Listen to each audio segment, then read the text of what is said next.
Okay, so today I'm going to talk to you about breathing into your abdominal muscles. So this is really important for many reasons, especially if you're working through some back pain or if you're actually working through some stress or anxiety that you feel inside your body. Sending breath into the abdominal wall can help in so many ways.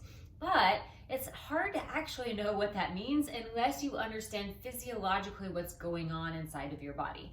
So I'm sure you've been in an exercise class before, or you've tried meditation and the teacher suggests to breathe into certain body parts, and you may have been sitting there like, okay, what is that? How do I do that? Right? So I'm going to tell you how, then I'll show you how. I want to first say that I'm a firm believer in always letting your muscles breathe. Why is that? There's many different reasons. One, you cannot engage a muscle unless you can release that muscle. Muscles move, they contract and they release. You can't just hold tension in your body at all times in any muscle. Now, that's not to say that you won't come across some exercises like in something like Pilates. If you have a long endurance-based abdominal exercise, you need to learn how to breathe into your lungs without opening the abdominal wall so that you can hold those muscles engaged for the duration of an exercise, right? However, then once that exercise is over, you can allow yourself to breathe again, right? So put that aside, because that's something that you can always do, especially if you're in a class and you hear those cues. But what we're strictly talking about is the ability to send the breath down into the abdominal wall and allow the abs to expand and contract with each inhalation and exhalation. Now, one more reason that I think it's extremely important to always send breath into your muscles is because when your cells become oxygenated, they have a better ability to change in a healthy way. Right? So if any part of your body, even if you just think about sending breath into your toes, and I know that sounds crazy, right? Because you're like, well, my lungs are not down there. How do I send breath down there? But just the mindful connection of trying to let the oxygen flow down into your lower body can help rejuvenate and change those cells in a positive way. Okay, so how do you breathe into the abdominals? Here's the thing. The deepest layer of abdominal muscle that I'm talking about all the time, the transversus abdominis, also known as the TVA, starts on the spine, wraps around into the front of the belly, connects to that piece of connective tissue in the front of the belly. It also connects to the diaphragm, right? And if you go back a few videos or watch any of my anatomy videos, there's very detailed examples of how these muscles connect to your body and how they work.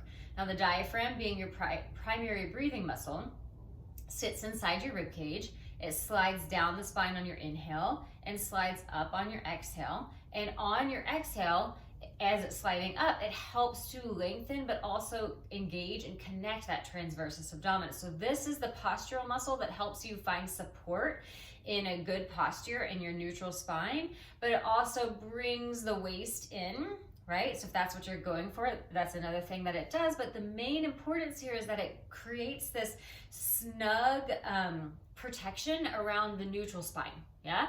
And you can do this every time you inhale and exhale, you can re-engage this muscle. So if you have back pain, doing this alone, just sitting there breathing and focusing on the abdominal wall coming in on your exhale, is going to help your back pain so very much, okay? So how does it work? Go ahead and sit if you want to, try this. Place your hands on your waist, and I wrap my thumbs around my back so that I can feel the movement in my back as well.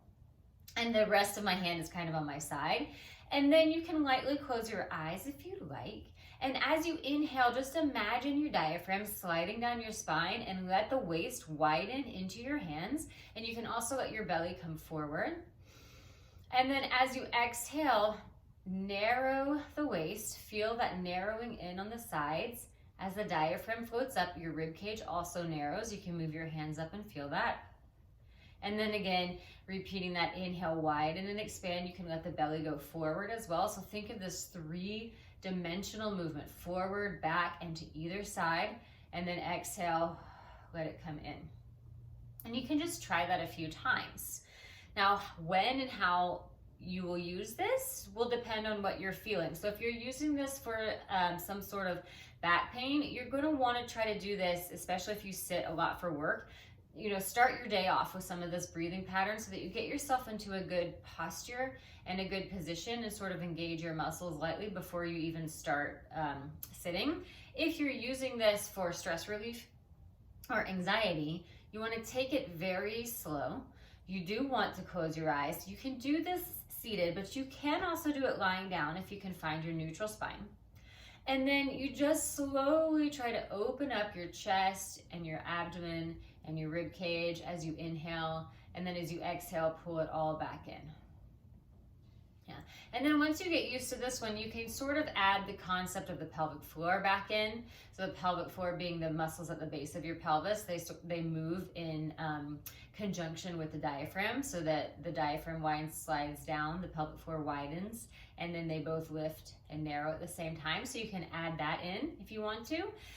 Or you can just keep focusing on the abdominal wall. Now, as you do this, as you get really good at it, you're going to notice that if you can slow yourself down enough and you can really focus your mind on how the breath is moving into the body and relaxing and opening things up, that you can use this as a technique to calm yourself down when you're feeling stressed or anxious.